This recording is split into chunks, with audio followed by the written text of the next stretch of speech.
ఎవరైతే ఈ ప్రేమ కలిగి ఉంటారో దాన్ని బైబిల్ ఏమంటుంది? పర్ఫెక్షన్.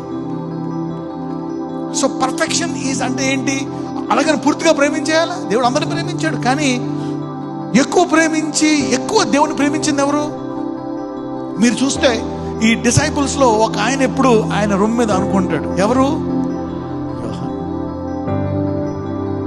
అనుకొనిస్తాడు ఆయన. అదేమన్నా నాటకమా, వేషధారణ కాదు. ఆయన ఎవరికి చెప్పడు, మీలో ఒకళ్ళు నన్ను అప్పగిస్తారని.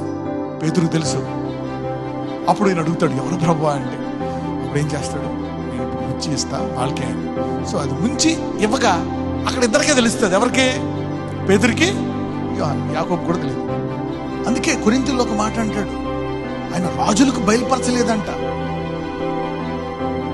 దేవుడు ఏం చేయబోతున్నాడో రాజులకు బయలుపరచలేదంట. లేకపోతే రోకరాజులు ఆయన చంపేవారు కాదు, ఆయన ప్రేమించే వారికి ఆయన బయలుపరిచాడంట. Somebody will develop with that intimacy.